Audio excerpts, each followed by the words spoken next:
sorry to have kept you waiting. As you know, we are gathered here for the reading of the will. The last will and testament of the late Francis Xavier Mahoney, who passed away at the age of 87 years, leaving an estate of over $500,000. I'm sure you're all aware of that fact. Did he say $500,000? Did you hear what Michael, please. Excuse me. Excuse me a moment while I see if I have everything in order. Joe, what was that lady back there? That's Abby Fairchild. She was Uncle Frank's housekeeper for centuries. If this was a murder mystery, she'd be one of the suspects. Michael, shh. Joe, who was the elderly gentleman supposed to be? Oh, that's Ben Garvey. For 35 years, he was Uncle Frank's chauffeur, butler, gardener, general handyman. You don't suppose maybe he, with Michael, Uncle Frank died of natural causes. I'm sorry. Now, if I may have your attention, please, we will proceed with the business at hand. I, Francis Xavier Mahoney, being of sound mind and in full possession of my senses, do hereby constitute this my last will and testament. As of this date, the net asset value of my real and personal property comes to the sum of a bird bath and an Abyssinian banana. Bird bath. I'm sorry, there are some pages stuck together. I'll have to do a little rearranging. Excuse me. I wish he'd hurry up. You know, Nell, Uncle Frank and I never got along. Ever since I told him that green china cat of his was just a piece of junk, he wouldn't speak to me. How was I to know it was his favorite art object? There, I think that does it. Now I'll take up where I left off. As of this date, the net asset value of my real and personal property comes to the sum of excuse me, I need a glass of water. Shall I pour it for you, sir? Oh, thank you. Oh. Excuse me. Top fell in. I'll get it right. Top, sort of stuck a little. Wait, easy now. Wait a minute. It's coming. Oh, wait a minute. Oh, there it is. Thank you, sir. You see, it was just my fingers had. And then I'll just wash it out. Oh, I'm sorry. There we go. I'm awfully sorry. It's all right. I'm sure you didn't Anybody else to would do have it. gotten so mad at me if... Thank you. Sufficient? Yes. Enough? Sure? I have plenty here. I'm sorry. I'm sorry, sir. Excuse me. Now, if you will agree to remain in your chair, I will risk continuing.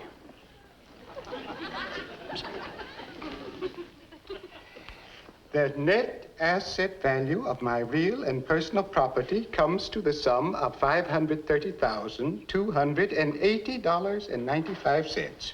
And now come the bequests.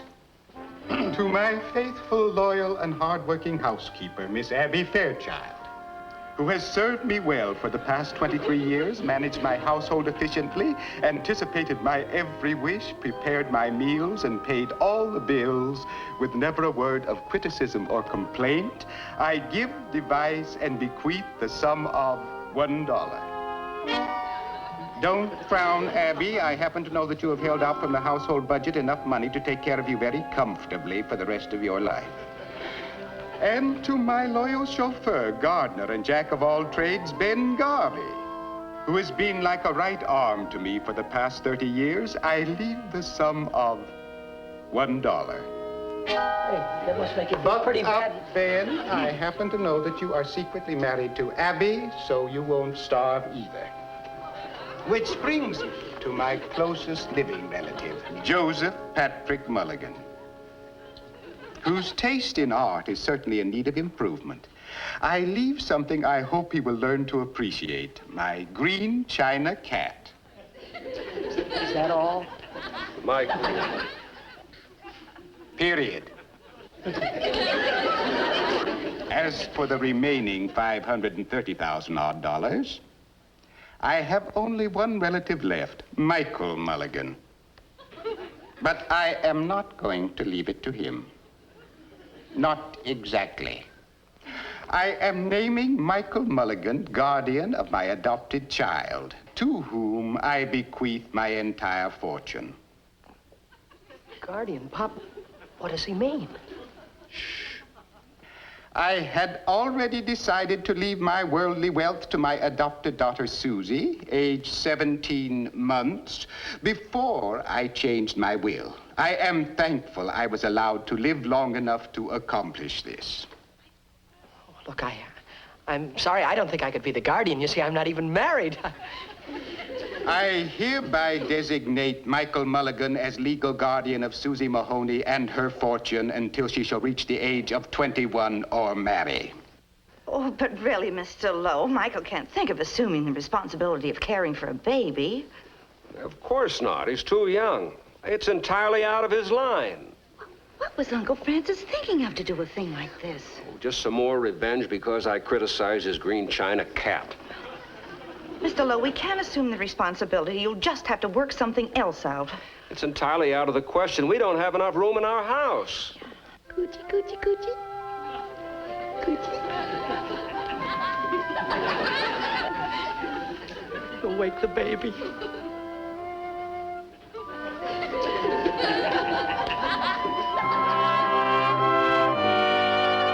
I just hope we haven't forgotten anything. Baby Susie arrives tomorrow afternoon. The darn screwdriver. Joe, watch it. After all, this is a baby's room.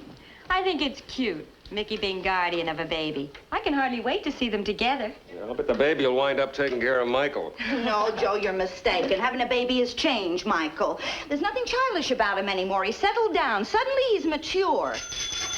Say, Yeah, really mature. I hope Susie can ride this thing. It's very dangerous. It put her through me 3 times coming through the living room. Well, Dad, how do you like the way we decorated your daughter's room? It's very nice, Pat, very nice, but don't you think we ought to have those fluorescent clouds on the ceiling that light up when the room is dark? Not at $2.78 a cloud, we don't. Oh. And this here, don't you think it's a little flimsy, Pop? And stop calling me Pop. From now on, you're Pop. Oh, yeah. Well, it's just that I didn't want her to break out of this, that's all. Oh, there'll be no danger of that. We'll have a 24-hour guard posted. I know why you're all making fun of me, making with the jokes. You don't think that I can handle this situation. Well, I want you to know I know what I'm getting myself into. Of course you do, son. In that book I read on child psychology, it told of the pitfalls that a father can look for by having a baby girl. Well, fathers, little boys can have pitfalls, too. When they're young, it's the measles. As they get a little older, it's boyfriends. It isn't easy, but it's worth every minute of the pain. That's why I wanted to give up my room and sleep on the couch. You're lucky. For a month after you were born, I had to sleep in the bathtub. I can see I'm not going to get any sympathy here. Pat, shall we go in the kitchen and check the formula? Right away, Pop. If I didn't see it with my own eyes, I'd never believe it. How long do you think he's going to neglect that hopped-up jalopy of his for the baby? Oh, I think it's sweet, Joe. Oh, Joe, What's the matter, Nell? I just realized something. What? I'm a grandmother. Oh, poor Nell.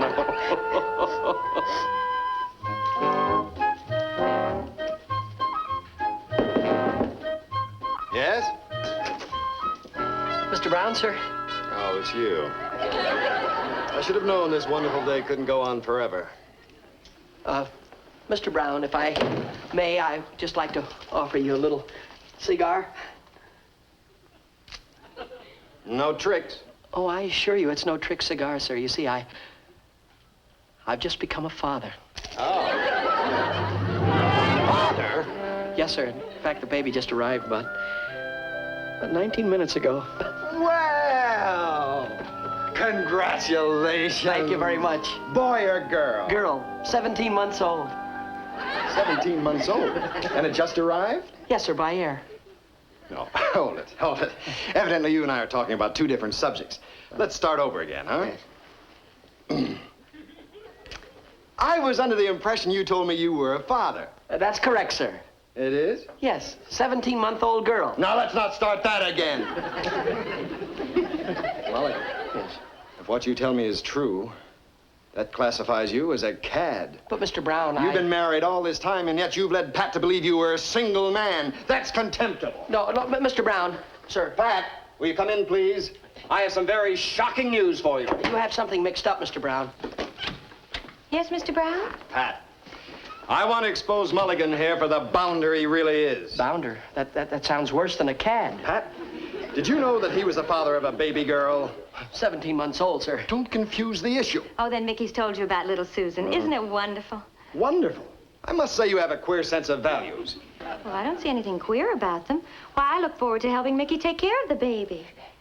How does his wife feel about that? Oh, Mr. Brown, you misunderstand. Mickey isn't married. No. Isn't married? No, he's been appointed legal guardian of little Susan. That's right, just guardian, sir. You neglected to fill me in on that little detail. That makes quite a difference. Well, Mr. Brown, Mickey, I've been has trying... the baby arrived yet? What does it look like? Well, she's arriving now. Mom and Pop are at the airport meeting her. I haven't seen her yet. I'll see her when I get off work tonight. Oh, I want to go. Oh, Mickey, isn't it thrilling? Certainly is. Why don't you two run along? You'd be no good around here anyway. Oh, thank you. May we, Mr. Brown? Go ahead, run along.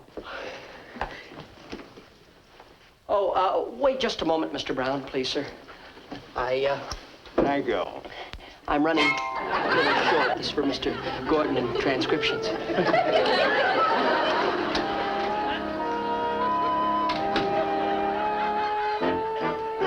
Now, don't worry about it, please. I'm sure we can straighten the whole thing out. But this is going to come as quite a shock to Michael. Yes, he sure had his heart set on that baby. Here he is. You explain to him, Joe. Hi, folks. Stopped by on the way and got some more toys. Where is she? Michael, there's something I have to explain. Later, will you please, Pop? Father's home. Susie. Susie. Yes, Father?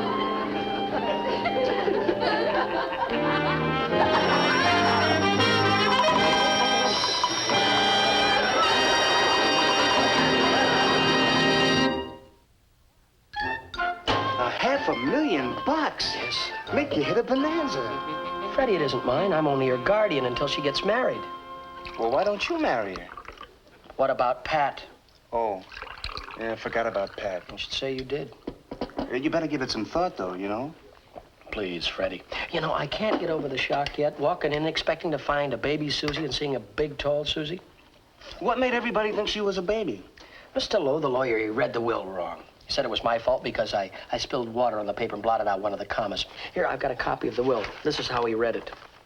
I had already decided to leave all my worldly wealth to my adopted daughter, comma, Susie, comma, age 17 months, comma, before I changed my will. Now, this is how he was supposed to have read it. I had already decided to leave all my worldly wealth to my adopted daughter, Susie, age 17, comma, months, before I changed my will. Boing, period. See how I made that? You sure gotta watch those commas. Certainly do. Oh, excuse me, I was looking for an apple. Oh, Susan. Susan, I'd like you to meet my best friend, Freddie Devlin. This is my ward, Susie. Hi. Shake hands with him, darling. Gee, Mick, you didn't tell me she was this cute. Yes, she is a lovely girl. You're cute, too. I think you look like $1 million. $500,000, anyway. Well, I wouldn't mind, Freddie. Tell me, Susie, have you got any boyfriends? Well, Freddie, Susie, Freddie and I would like to talk in private. We'll excuse you now, dear. Yes. Nice to have met you, Freddie. It's only the beginning, Susie. Thank you, Susie. We excuse you. Thank you. Bye. Have you lost your head?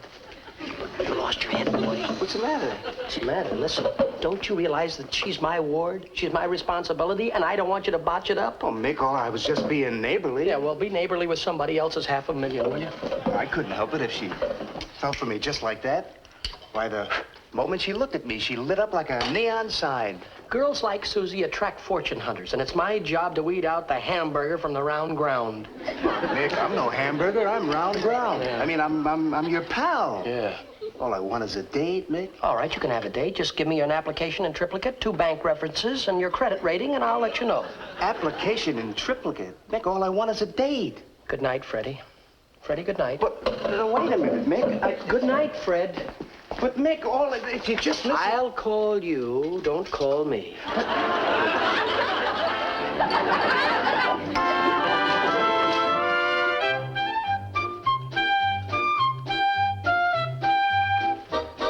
I don't know about the rest of you people, but I'm ready for bed. Me too. That should do it. And don't stay up too late, you two. I'll be right in myself. Good night, kids. Good night, family.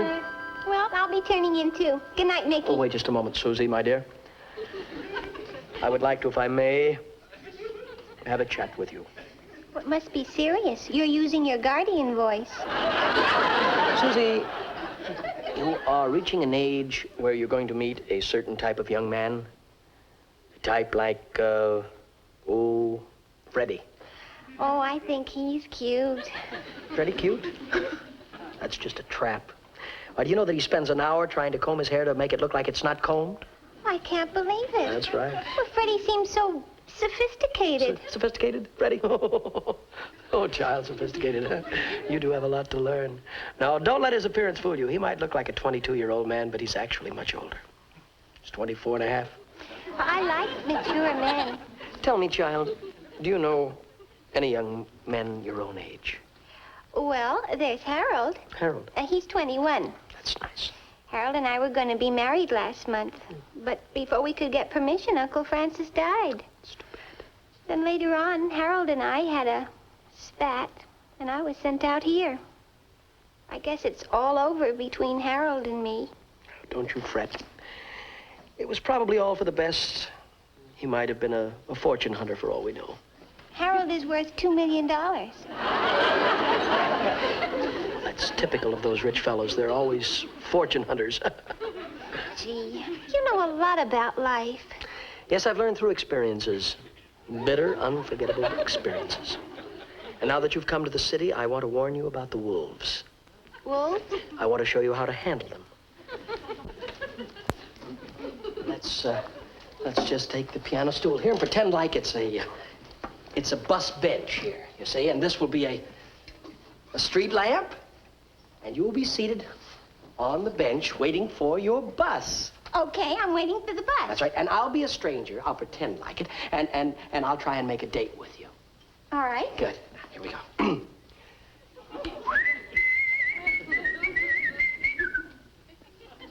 Why, hello there, little dream doll.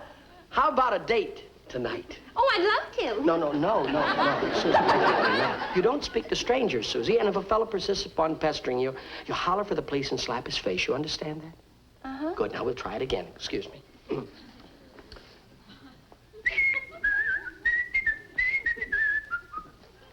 Why, hello there, little dream doll. How about a date tonight? Come on, melt those icicles. We could make beautiful music together. Look at that moon up there. Our name is written right across it. Why fight it? It's bigger than both of us. Help, police! Very good. Help, police! Now you... Help, police! Help, police! Take it easy. Help, police! Don't... Help, Susie, police! Susie, Help, Susie, police! wait a minute. Don't get Help, carried away. police! Don't.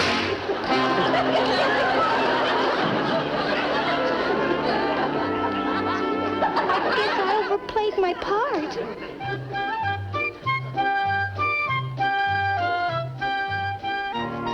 Nick, I've been looking all over for you. I gotta get something off my mind. Yeah, I want to talk to you about some Susie troubles I've got, too. Well, that's what Don't talk here. Let's keep moving so it looks like we're busy. I want to talk to you, Mick, about Susie. I don't like the way you said that, Freddie. I don't like the way you said no, that wait at all. Wait a minute. Look, I don't want to talk to you as my pal, Mick. I want to talk to you as Susie's guardian. As Susie's guardian? Yeah. Very well. What's on your mind, son? Well, sir, I would like to ask you for Susie's hand in marriage. Susie's hand? Which one? The one with the money in it? No. That's the hand you want. I'm not interested in Susie's hand. I don't want to marry her for her money. Oh, really? I'm interested in her because I want to take care of her. I want to protect her. Yeah. She needs somebody to take care of all that money. You cad. Now, wait a minute. You're not only a cad, you're a bounder, Freddie. Mick, I'm your buddy. Look, as my buddy, I like you, Freddie. But as my son-in-law, I couldn't like you. Well, what do you mean? Well, every Father's Day, you're gonna have to buy me a tie, right? Right. And you have miserable taste, Fred. No, never in a million years could I let you marry Susie. Besides, you're not gonna be around for a million years. Why? Her boyfriend just got in town. His name is Harold Banks. He's from Boston. He's one of the Boston Banks. Uh-oh. That means we don't have too much time. Say we don't. I heard him say that they wanted to elope any minute. Oh, there goes the whole ball game. That's why I've been trying to keep them busy watching shows. They're in Studio A right now watching that quiz program, Win or Lose. But if they want to elope, I don't see how we're going to stop them. By keeping them busy watching the shows. And then after I get off of work, I can keep my eye on them personally. I tell you, Freddie, they're not going to elope if I have anything to say about it. Atta boy, Mick. Oh, here's Pat now. Hiya, Pat. I can't talk now, Mickey. I'm in an awful hurry. What's the matter? We're having trouble with a show that goes on in a half an hour. The contestants didn't didn't show up. Well, can Harold and Susie watch your show after they get out of Studio A? Well, sure, if they hurry up. Oh, Mr. Brown is so upset. Oh, here they are now. Harold, Susie. We sure enjoyed the show. Yeah, well, would you like to see another one? Another one? Yes, I don't know what show it's going to be, but I'm sure you'll enjoy it. You just go with Pat, huh? Come on with me. That takes care of 3:30 to 4.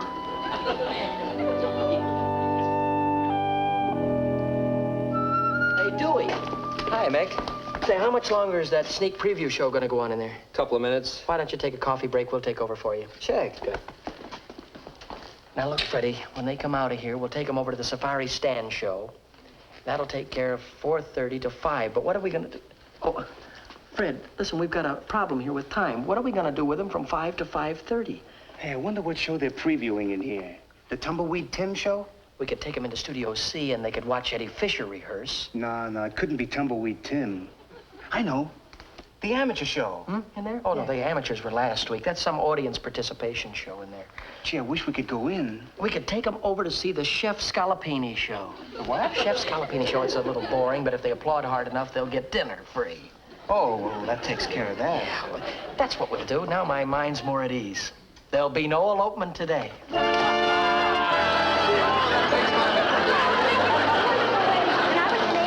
They saved the day. What a lucky break for us they had a marriage license. Well, what show was that in there?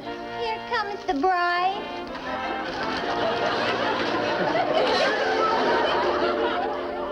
Well, here goes my guardianship. Mr. Lowe, I've finished signing the papers that you gave me, sir. We'll be right in, Michael. Better close the window here.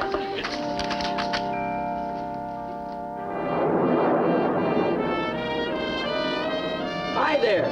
I've got an important message for you. I guess that takes care of all the signing. I know it seems like a lot of red tape, but it's necessary in order to put title to your assets in your married name, Susie.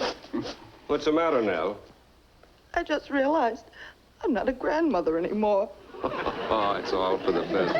You look too young for the part anyhow. Everything seems to be in order. Well, I guess that about does it. Susie, I'm no longer your guardian. Excuse me, sir. Harold, you'll have to take over from here. Thanks, Mickey. Good luck. I wish I could have a husband and a guardian, too. I'm gonna miss you, Mickey. I'll miss you too, Susie. Gee, Mickey, I'm sorry we went ahead and got married without your permission. But it was just too good an opportunity to miss. Well, I guess I just wasn't cut out to be a guardian. One moment, please. There's a codicil to the will. You people never gave me a chance to read it at our last meeting. The codicil. Oh, of course. How could we forget? Now, if I may have your attention, please, I will read the remainder of Francis Mahoney's will. Would you care for a little more water, sir? Don't you dare.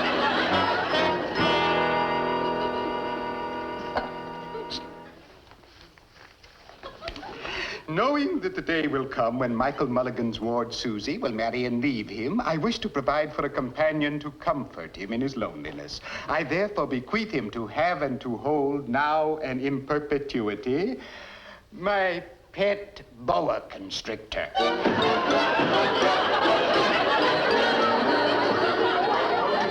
Are you sure you didn't miss a comma somewhere? Period.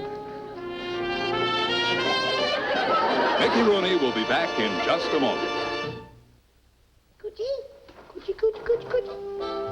Isn't he? Oh, hi, friends. That was the good word from my wonderful sponsors who'll bring you our next show.